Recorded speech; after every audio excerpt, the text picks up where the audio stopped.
ጤና ይስጥልን። ይህ ፋስት ዴይሊ ነው። ሰላምታችን በያላችሁበት ይድረስ እያልን በዕለቱ የተሰሙ ዋና ዋና ጉዳዮችን ወደ እናንተ ይዘን ቀርበናል።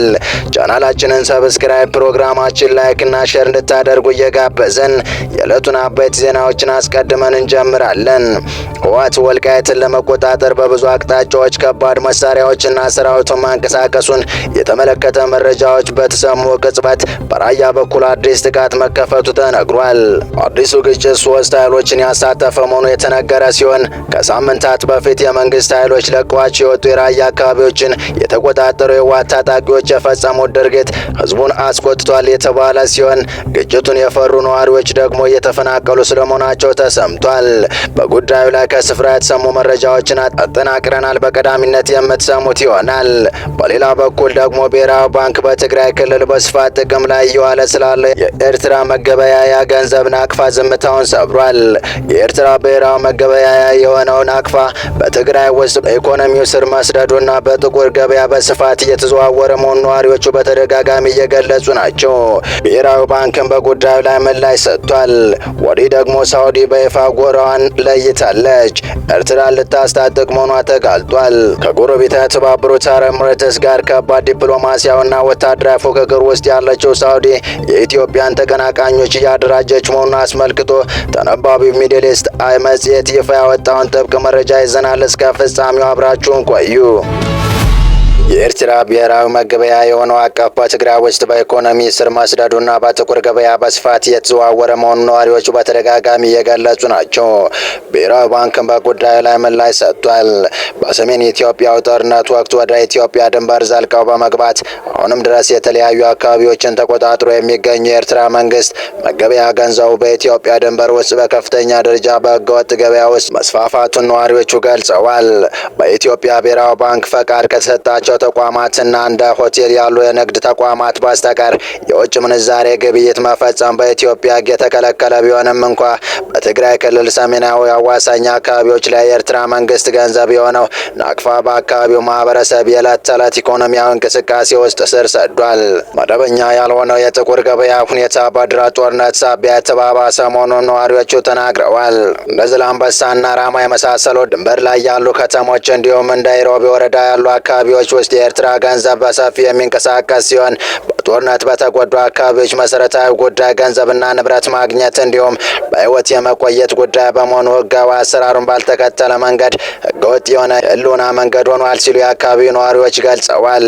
ነዋሪዎቹ እንደተናገሩት የጸጥታ ኃይሎች በአካባቢዎቹ ላይ በስፋት ቢኖርም ናቅፋ በህገወጥ ባይሆንም ጥቁር ገበያ ላይ በግልጽ እየተዘዋወረና እንዲሁም በአሜሪካ ዶላር እየተመነዘረ ይገኛል።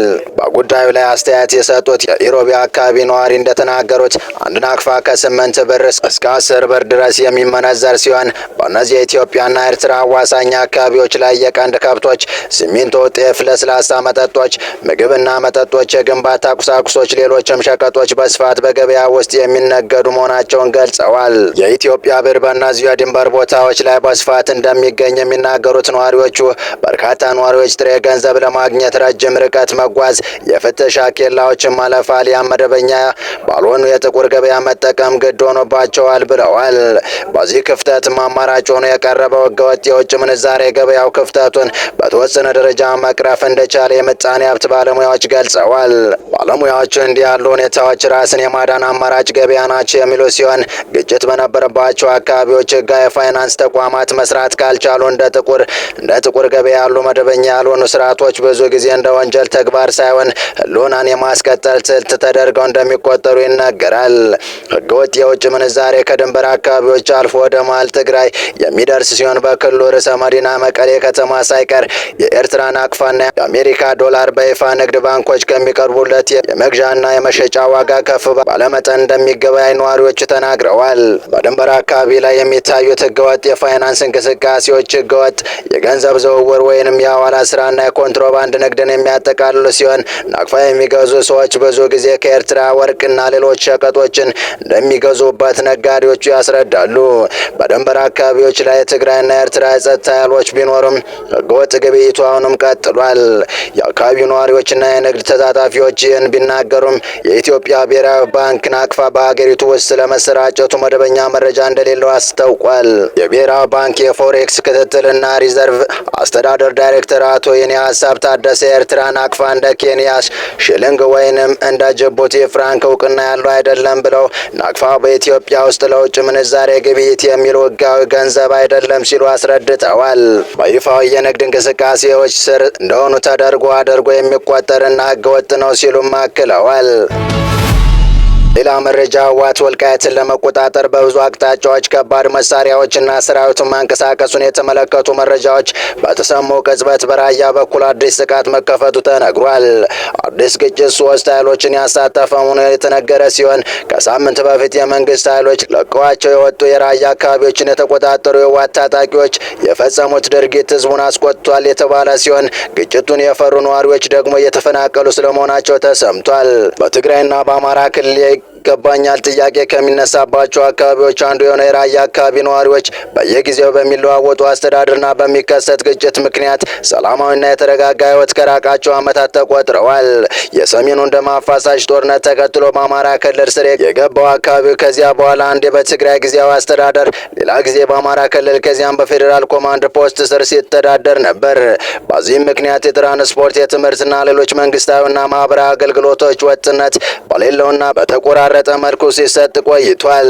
የትግራይን ነባር ግዛቶች ማስመለስ ቀዳሚ አጀንዳችን ነው ያሉት የታደሰ ወረደ ጊዜያዊ አስተዳደርና በነባር ታጋዮች የሚመራ የትግራይ መከላከያ ኃይል ወይም TDFን የሚያንቀሳቅሰው የደብረ ጽዮን ህወሓት ክንፍ ከባለፈው ሳምንት ጀምሮ ወደ ወልቃይትና ራያ አካባቢዎች ሰራዊት አሰማርተው ጥቃቶችን መክፈት የሚታወቅ ሲሆን በተለይ በራያ በኩል ጠንከር ያሉ ግጭቶች አስተውለዋል። በተለምዶ ደቡባዊ ትግራይ በሚባለው ራያ አካባቢ ያለውን ግጭት ያባባሰውና ጠንከር ያደረገው በአካባቢ የሚገኙ 3 የታጠቁ ኃይሎች በግጭቱ ውስጥ ተሳታፊ መሆናቸውን የሚገልጹ ምንጮች እንደሚሉት መከላከያ ሰራዊት የህወሓት ታጣቂዎችና ህወሓትን ለመጣል የተደራጀው የአራ መሬት ታጣቂዎች ደግሞ ተሳታፊዎች ሲሆኑ ህወሓት በአፋር የሚገኘውን የሰላም ኃይል ለማጥፋት እስከ አፋር ድረስ ዘልቆ በመግባት ጥቃት መክፈቱ ደግሞ የግጭቱ መነሻ ነው ብለዋል።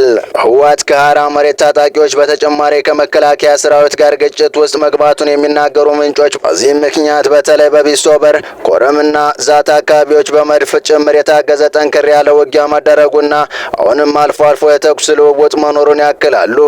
ይህ በእንዲህ እንዳለ ባለፈው ሳምንት ጥር 22 2018 ዓ.ም በአካባቢ ተሰማርቶ የጸጥታ ሁኔታን ሲያስከብር የነበረ መከላከያ ሰራዊትና የፌዴራል ፖሊስ ለቆ ከወጣ በኋላ አካባቢ በሰሜኑ ጦርነት ወቅት የፌዴራል መንግስቱ ጋር ሲዋጉ በነበሩት የትግራይ ኃይሎች ስር ገብቷል። በዚህም በ10 ሺዎች የሚቆጠሩ በተለይ የአማራ ተወላጆች የሆኑ ነዋሪዎች ጎራባች አካባቢዎች መፈናቀላቸውን ተፈናቃዮችና ባለስልጣናት ተናግረዋል። የሰሜኑ ጦርነት ከተቀሰቀሰ በኋላ በተፈጠሩ ግጭቶችና ለመረጋጋቶች ምክንያት የአካባቢው ነዋሪዎች ከ4 ጊዜ በላይ ለመፈናቀል ተዳርገዋል። ሚያዝያ ወር 2016 ዓ.ም የትግራይ ታጣቂዎች ወደ ራያ አላማጣ አካባቢዎች ከገቡ በኋላ ከአካባቢው ሚሊሻዎች ጋር በተደረጉ የተኩስ ልውውጦች የአካባቢውን ባለስልጣናት ጨምሮ በሺዎች የሚቆጠሩ ሰዎች ተፈናቅለው ነበር። በወቅቱ የተባበሩት መንግስታት ድርጅቶች የሰብአዊ እርዳታ ማስተባበሪያ ጽህፈት ቤት ተፈናቅለው በቆቦ የተጠለሉ ሰዎች 42,000 ገደማ እንደሚደርሱ በሪፖርቱ ገልጿል። ለደህንነታቸው ሲባል ስማቸው እንዲጠቀስ ያልፈለጉ የአካባቢው ነዋሪዎች በአሁኑ ወቅት በርካታ ሰዎች መፈናቀላቸውን ለቢቢሲ ተናግረዋል። የአካባቢው ነዋሪ የሆኑ አንድ ግለሰብ ብዙ ህዝብ ነው የተፈናቀለው፣ ይህን ለማወቅ ከተማው ላይ ያለው ሁኔታ ማየት በቂ ነው። የተፈናቀሉ ሰዎች ምን ያህል እንደሆኑ ግን አላውቅም ብለዋል። ስማቸው እንዳይጠቀስ የጠየቁ በአማራ ክልል የተሾሙ የቀድሞ የአካባቢ ባለስልጣን በበኩላቸው ከ60 ሺህ በላይ ነዋሪዎች መፈናቀላቸውን ተናግረዋል። ከራያ አካባቢ የሚገኙ 6 ወረዳዎችን የተፈናቀሉት ያሉ ባለስልጣኑ ወደ ቆቦ፣ ወልዲያ፣ ሰቆጣ፣ ደሴ እንዲሁም ወደ ሌሎች አካባቢዎች ይሄዳሉ ሲሉም አክለዋል። ከአካባቢው ከተፈናቀሉት በተጨማሪ እዚሁ ያሉ ነዋሪዎችን በስጋት ውስጥ መሆናቸውን ገልጸዋል። አላማጣ ከተማ የሚኖሩ አንዲት እናት ሰዎች ከተፈናቅለው እንዲወጡና እርሳቸው ግን ከቤተሰቦቻቸው ጋር ተደብቀው እንደሚገኙ ጠቅሰው ልጆችን ይዤ በወጣ ምን አበላቸዋለሁ የትስ አርፋለሁ ብዬ አልወጣሁም፣ ግን ስጋት ውስጥ ነው ያለሁት ብለዋል። በቀጣይ መረጃ የተባበሩት አረብ ኤሚሬትስ ከኢትዮጵያ ጋር ግንኙነቷን ማጠናከሯን ተከትሎ ግብጽና ሳውዲ አረቢያ ትኩረታቸውን በኤርትራ ላይ ማድረጋቸው ተዘገበ። ከጎረቤቷ የተባበሩት አረብ ኤሚሬትስ ጋር ከባድ ዲፕሎማሲያዊና ወታደራዊ ፉክክር ውስጥ ያለችው ሳውዲ የኢትዮጵያን ተቀናቃኞች እያደራጀች መሆኑን አስመልክቶ ተነባቢው ሚድል ኢስት አይ መጽሔት ይፋ ያወጣው መረጃ አነጋጋሪ ሆኗል። በቀይ ባህር ላይ ስትራቴጂካዊ መገኛ ያላት ኤርትራ በሳውዲ አረቢያና በተባበሩት አረብ ኤሚሬትስ ወይም ዩኤኢ መካከል ላለው የቀይ ባህር ፉክክር እንደ ወሳኝ ሜዳ በመታየቷ የአረብ ሀገራት ትኩረት እየሳበች መሆኑን ሚድል ኢስት አይ ዘግቧል። በቅርቡ ስለተከናወኑ ዲፕሎማሲያዊ እንቅስቃሴዎች መረጃ ያላቸው ሁለት የአረብ ባለስልጣናት ለሚድል ኢስት አይ እንደገለጹት ግብጽ በኤርትራና በሳውዲ አረቢያ መካከል ጥልቅ የጸጥታ ትስስር እንዲፈጠር በመስማማት ላይ ትገኛለች። ግብጽን የምታደርገው የተባበሩት አረብ ኤሚሬትስ ከኢትዮጵያ ጋር ያላትን ወታደራዊ ግንኙነት እያጠናከረች መምጣቷን ተከትሎ የኤሚሬትስ ተጽዕኖ ለመመከት በማሰብ እንደሆነ ተገልጿል። ባለስልጣናቱ አክለውም ለዚህ ዲፕሎማሲያዊ እንቅስቃሴ ተነሳሽነት የፈጠረው ባለፈው ጥር ወር በሱዳን ጦርና በፓኪስታን መካከል ከተደረገው የመከላከያ ስምምነት መሆኑን ገልጿል። ስምምነቱ በሳውዲ አረቢያ ገንዘብ ድጋፍ የሚያከናውን መሆኑ በሰፊ የሚታመን ሲሆን የስምምነቱ አካል የሆነ የጦር መሳሪያ አቅርቦት እስካሁን አልተከናወነም ተብሏል። እንደ ሚድል ኢስት አይ ዘገባ ከሆነ የፓኪስታን አየር ኃይል አዛዥ ዛሂር አህመድ ባበር ሲዱና የሳውዲ አየር ኃይል ሌተናል ጀነራል ቱርኪ ቢል ባንደርቢል አብዱልአዚዝ የሱዳን ጦር አዛዥ አብዱል ፈታህ አልቡራን በመወከል በስምምነቱ ላይ ተደራድረዋል። ይህ የሶስትዮሽ ዲፕሎማሲ በቀይ ባህር ቀጠና እየታየ ያለው ውስብስብና ተለዋዋጭ ጥምረት በግልጽ ያሳያል ተብሏል። በአንድ ወቅት ኤርትራና ግብጽ ከተባበሩት አረብ ኤሚሬትስ ጋር እጅግ የቀረበ ግንኙነት እንደነበራቸው ይታወሳል ያለው ዘገባው በካይሮና በአቡዳቢ መካከል ያለው ግንኙነት ሙሉ በሙሉ ባይቋረጥም በሱዳን የእርስ በርስ ጦርነትና በጋዛ ጉዳይ ምክንያት መሻከር የታየበት ሆኗል ብሏል። ኤርትራ የተባበሩት አረብ ኤሚሬትስ በየመን ላካሄደችው ወታደራዊ ዘመቻ እንደ ማዕከል ሆኖ አገልግሏል። ሆኖም ኤሚሬትስ በ2021 በአሰብ የወደብ ከተማ የነበራትን ወታደራዊ ቤዝ ያፈረሰች ሲሆን በቅርቡ ደግሞ ከኢትዮጵያ ጋር የጠበቀ ወታደራዊ አጋርነት መስርታለች ሲል ሚድል ኢስት አይ ዘግቧል።